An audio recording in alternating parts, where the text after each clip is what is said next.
edition of Mchezo right here on Kanele 97.7 FM kwao kwa gogo kwenye kutukulia chunga za Msuzi Uswesi.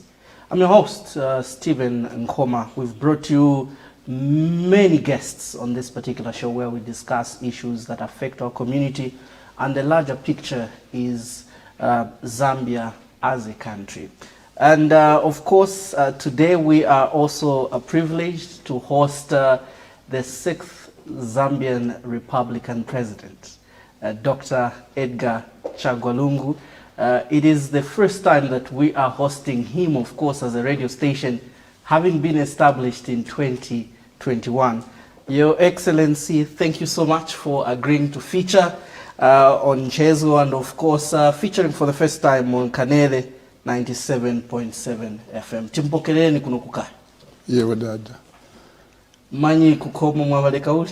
Bali makola. Bali kali namwe dada. Ya ikuno na setiri wakamakola.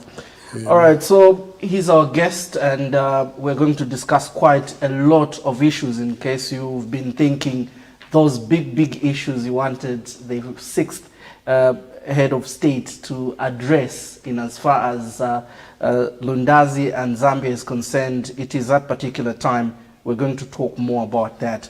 Your Excellency, since you left office in 2021, how has life been? It's been very turbulent, I must say. Initially I thought it's going to be peaceful, but it turned out to be very turbulent. And I think it's because some people did not want to leave us in peace as a family. So we've been hustled, and we've hustled back to survive. So it's common knowledge now that, of course, they came and tried to squeeze me out of ordinary life by stopping me from just enjoying my being as a Zambian person, by going out to just have a bit of fresh air. Running around in the morning. That they stopped. They clamped on it. They said it was politicking. Going to church, they stopped me. They said it's politicking. You know, visiting friends, they took it that it was politicking. So everything around my life and that of my wife and children was politicized by the people in authority, such that I felt so helpless and thought I should fight back. But then the crunch came, of course, when we saw that they even want to destroy our party, Patriotic Front, by inciting people to do all sorts of wrong things, to break the laws, and get the party and use it for themselves as a special tool for the ruling party, UPND. So we said no to that. So my life really has been hectic. Of course, you know the stories of my wife and children being in court, allegations of having been a thief, plundered the country, left, right, and center, which are unfounded up to now, and the bad press that has gone against us locally and abroad, which spews lies all the time. You know, they tell lies about me in the morning, in the afternoon, in the evening, like Dr. Garondo would say, lies in the morning, lies in the afternoon, lies in the evening. So it's been tough. But all the same, here we are. We're still soldiering on, and I'm glad that we're almost getting there. We're used. All right. In case you've just joined us, we are hosting Zambia's 6th Republican President, Dr. Edgar Chagwa Lungu, on today's edition of Mchezo program. Your Excellency, have you reflected on the challenges that made you lose power in 2021? What were your successes? Oh, our successes as Patriotic Front are so many that if you want me to tabulate them, we can take the whole day. But suffice to say that PF took the country from 2011 to 2021 to higher heights in terms of all economic activities and the quality of life enjoyed by the Zambian people. And I dare say that, unfortunately, this has been lost in the last 3 years. So there's a lot I can tell you about that, but suffice to say, I've learned a lot of things, why we lost elections. And one of the things I can tell you is that we lost elections. People are saying, yes, there was too much Kadarism. Yes, Kadarism was there. But I can tell you that one of the things which helped our friends win the minds and souls of the Zambian people was propaganda and falsehoods. They told so much lies about me about PF, about the government, such that we took it lightly and we thought we would bring development to the people, would bring prosperity to the people, and that would help us. But people did not bother to judge us on the basis of the development that we brought. They judged us on the basis of lies and a few misconduct, such as what you've heard to be an issue, that of cadarism.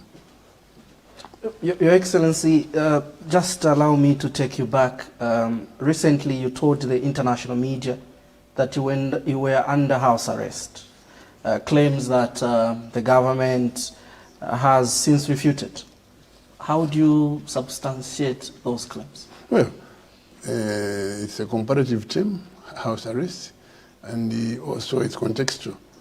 For example, if I cannot move out of my country, Zambia, to go for medication at my own expense, and I'm pulled out of a plane to say, go back home and die, that for me constitutes house arrest. Mm-hmm. If I'm supposed to travel for a workshop or a symposium in South Korea, somebody comes, put me out of the plane and says, you can't travel, that is house arrest. Regulating where I should go, where I should be, who I should be with, that is house arrest. But we can debate this endlessly. But I can tell you that since we spoke out, there has been a bit of easing on the part of the state in terms of allowing me to move about. But that is not satisfactory, because when I was in Zambia, for example, they were trailing us like he wanted bandits, you know, where we went to the lodge, they were all over, and after the meeting, they sort of were chasing us in the name of escorting us. Of course, we outwitted them, we got to Mansawombwe. But at the end of the day, I'm not as free as you are, for example. You came all the way from Lusaka to Lundazi, I came all the way from Malawi. I would do pass. But for me, they want, where is Edgar Lungu? Just the other day, they were in Mpulungu, ransacking lodges left, right, and center, turning them down.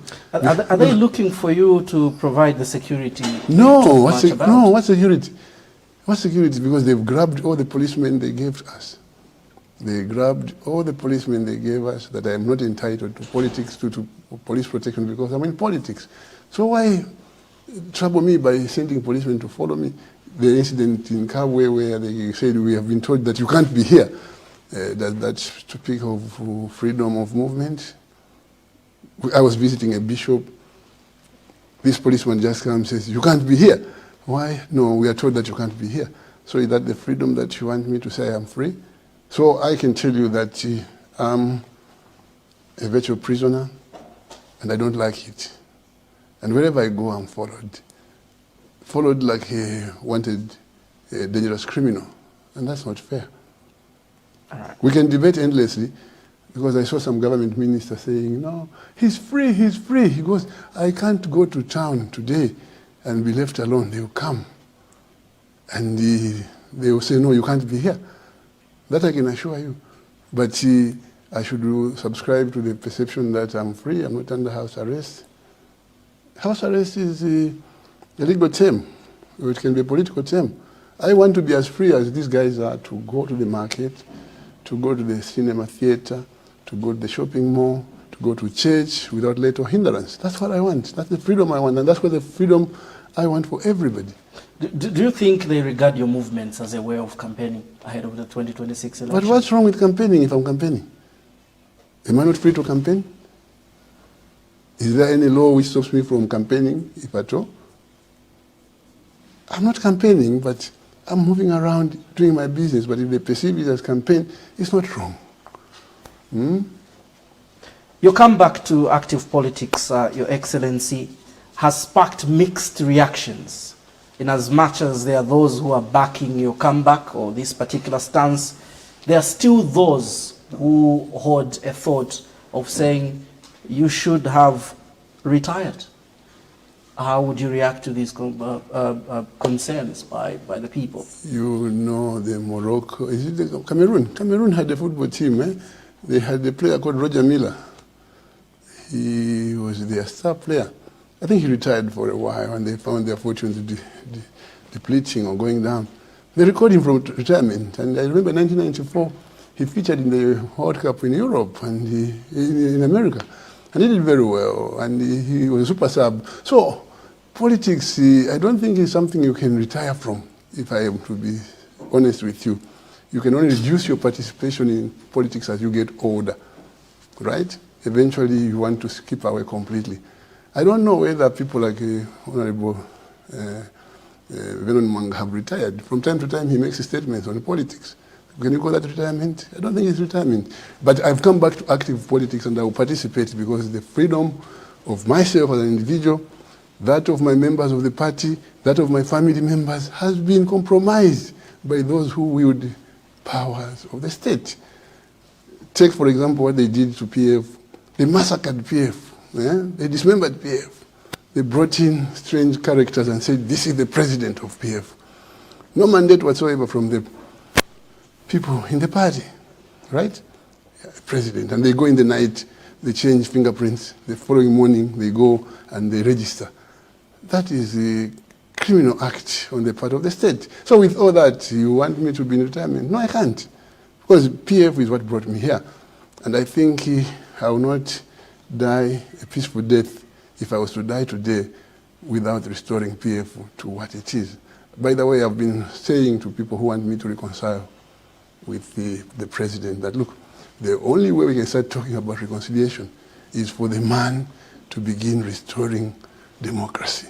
And how he restores democracy to me is by restoring the legitimate leadership into PF where we were on 23rd October 2023, where we had elected leaders like myself as president and others, including our SGs and everybody. Once he restores that, he tells his people in the civil service to say, guys, can you correct this? They register record to show the true reflection of the leadership of the party. Then we're on our way to go. They've done that with other political parties as a system, and I can't allow that. So we are going to fight. So talk of retirement, you retire when you are comfortable, that things are okay. But when you're an old man and you see things are being messed up, and you sit and watch the children, no, you put on your warrior garb and you take your spear and your segai and your chamtunga and you go and fight with them. That's what they do. So that's what I've done. So I've come back because democracy has been disseminated. Democracy has been killed. You know, the political parties, they just pick and choose and go and destroy. So I should sit there that you did my part. I'm not yet finished. Of course, the Patriotic Front Party has seen several factions, like you have alluded to. It's the same faction. Of course. It's like an amoeba. It just replicates itself. Is there a better way of resolving these matters other than the suggestion that you have made of taking back the legitimate leadership? What's the better way than restoring what is right to the people of the party, the people who are the electoral college, to choose their leader at the next election when it is due? You can't just come into a house, remove the husband of the family or the father of the family and replace them with somebody else and say, this is your father, guys, because I'm in charge, or else I'll beat all of you. You don't do that. So there's no better way than going to the courts. But the courts seem to have been compromised. As we can see, they take too long and they're not moving in the right direction or the right pace. So we suspect that there is some collusion between the executive and the legislature in dealing with party politics, especially when they go to court. Some sections are suggesting that probably these wrangles in PF may go beyond 2026 so that you are destabilized as a party and then you don't also take part in the general election that will be held that year. Is it possible that these matters could be resolved on time and see the PF back to where it belongs?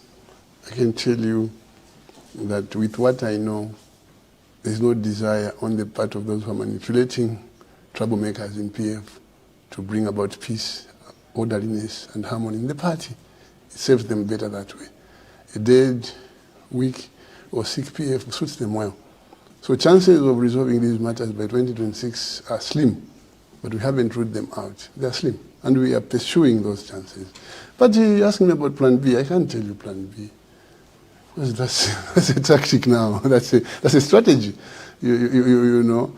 So, speaking for PF, we want to salvage PF back into the formidable political party that it once was, held together under one leadership, and indeed contributing to democracy in this country. And I would like to believe you that the meeting we had yesterday talked about this issue at length. It was a long one, and we all agreed that we need PF. Zambia's political landscape needs PF, and we are going to fight till we get it. But if they sketch that they will not allow PF or Edgar Lungu to be candidates in the 2026 elections, obviously there is Plan B. But Plan B is not for public consumption. All right. In case you've just tuned in, this is the live broadcast of Mchezo program all the way from plot number 3188 here in Chimchulu compound of Lundazi district. I'm your host, Stephen Nkoma, and we have the bragging rights. We are hosting the 6th Republican President of Zambia, Dr. Edgar Chagwa Lungu, being the first media house in Zambia to do that after he lost elections in 2021. Other than that, he has appeared on international media outlets, and indeed we are the first to do just that. Your Excellency, you did underscore quite a lot that you achieved in your leadership, and just some comparison. Fuel prices under your reign were as low as 13 kwacha per litre, and as far as petrol is concerned, now we are talking 33 kwacha per litre. If we also get to our staple food, meal costs 400 kwacha for a 25 kilogram bag. What's your take on these comparisons? Doesn't that give me and PF bragging rights? When we compare that, just compare the price of meal, the price of fuel. Doesn't that give me, as a party leader of PF at the time when power, and my political party PF when government, bragging rights to say we were much better than these guys? Especially that these guys were saying, look, when you vote us in the morning, by tomorrow, the price of fuel will be 12 kwacha. When you vote us in, the price of meal will be 50 kwacha. 3 years down the line, something else. So when we brag, we don't do it from without. We have a very good foundation to show that, yes, we did it. And we were much better. I still stand head and shoulder taller than the current president in terms of achievements. All right. The 2016 happenings, we did see you assent to the new amended constitution, and later on we also saw you trying to introduce Bill 10, which we did see the opposition UPND then go to the streets celebrating that the Bill 10 was shot down.